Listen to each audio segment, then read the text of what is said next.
guys, what's up?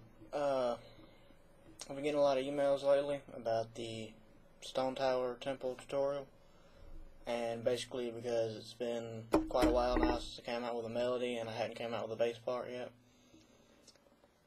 The reason for that is that I've recently acquired a small room that has really good acoustics, and as well as some funds to purchase some actual recording equipment, some good microphones and mixer and all that good stuff. And I was planning to have it set up by the end of December, but it's going to take a little bit longer than that. So instead of waiting to record the bass part of the tutorial as well as the put together part, I'm going to go ahead and do that and have it out of the way for a while, and then hopefully I'll have the studio set up pretty soon, hopefully. And I'll be able to put out some better quality stuff. So, anyway. Alright, the bass line for this is pretty repetitive for the most part. It's pretty simple. Once you get the first 6 measures down, you've got pretty much the whole thing. And it's actually, to me, it's the more complicated part, but that's not an opinion that is shared with a lot of other people. I'd much rather do the melody on this one, but anyway. Starts on an E, which is the 2nd fret on an open D string, 3rd string, or 4th string, depending on which way you count. And I use my first finger on that, and like I said, that's an E, 2nd fret, 3rd string, on the D string. Then after that, it comes up to the 3rd fret, an F, then down to an open string D, and back up to an E, back up to an F, 3rd fret, D string. Instead of coming down to that D like you did the first time, you're going to come straight back down to the E. And the rhythm on that is a whole note, half note, whole note, half note, half note. So what you end up with is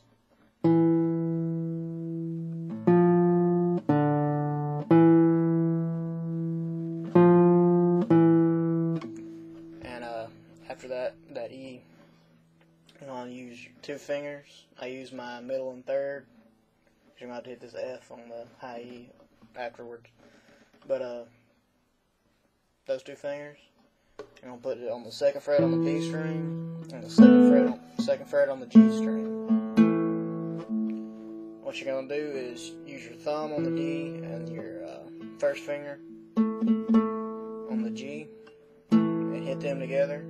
Then use whichever finger you got left. I use my 3rd, not going to flip off the camera, to hit the open high E. So it's,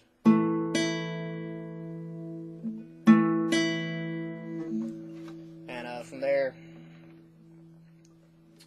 you start hitting this on the 2nd fret on the G and then the open E in succession. So it's,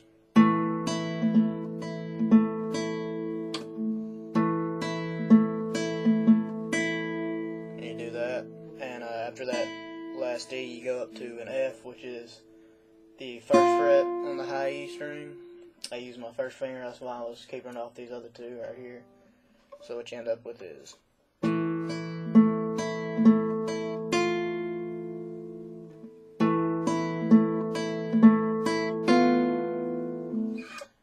after that you put same finger, use another one, 2nd fret on G string, which is an A by the way, and then you move this finger instead of the 2nd fret on the D, you're going to do 3rd fret on the D, which is an F. You do the same thing before, plucking with these 2 at the same time, and then hitting the open E with, like I said, I use my 3rd finger, so you end up with.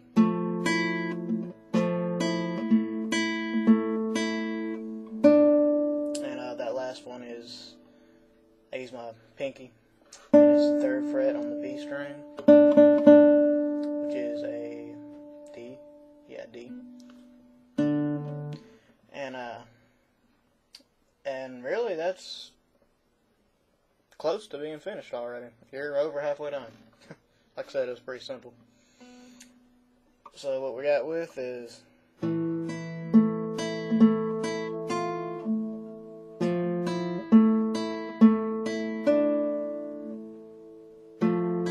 actually I missed a part. Excuse me, I missed a part.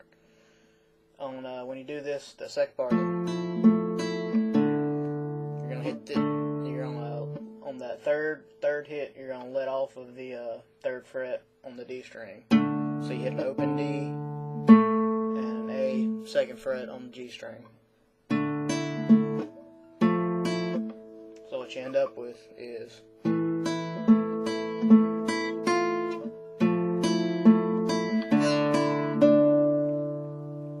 okay. And that's really about it. You can vary it if you want to. The sheet music I wrote for it does actually vary on the second way through, where the first time you go,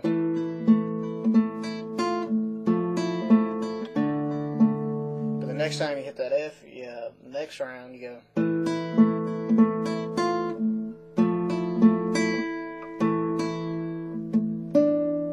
You go back down to that. That's not actually necessary. If I remember right, I actually added that in because I liked it. It makes it a little bit more difficult. You can do it or you don't have to. It sounds fine either way. And that's really about it. If you're going by the sheet music, you notice that measure 15, or excuse me, at the intro you come in by yourself. You know that.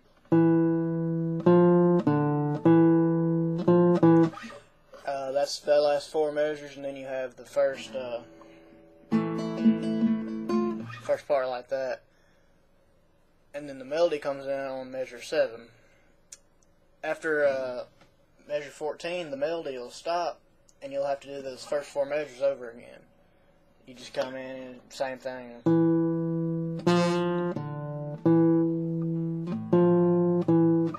And then you go back to the melody comes in at that time. And like I said, that starts on measure 15. It's 4 measures, lasts that long. And just so you know, and if you're watching this one first, the melody is going to come back in on.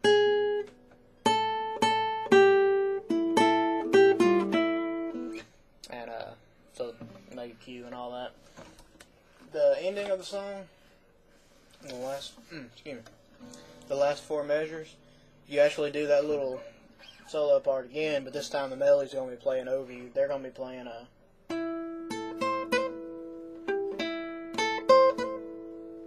they play that twice over you, and you're doing the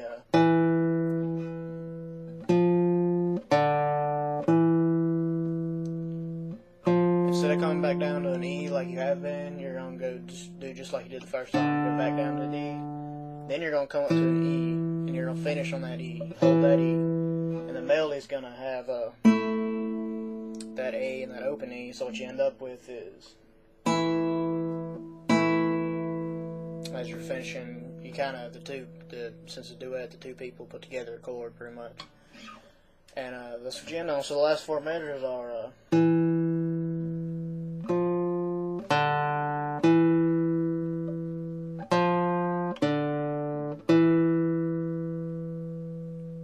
that's the ending.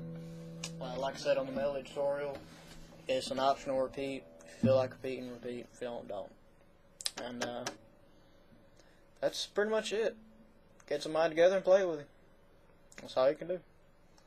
Thank you. And sorry it took me so long to do this. I promise to start putting out some new videos soon. I just put up another one for a Warp song from Ocarina of Time, which I'm very proud of. It took me a while to work on it. And I'm also working on 1 or 2 more songs from Majora's Mask, and another one from Ocarina of Time, and I think about adding another Warp song from Ocarina of Time, because they're real fun and real simple to do. And so I'll have them up at some point in time, and I'll have the music written for them if you want it. And that's pretty much it. Enjoy.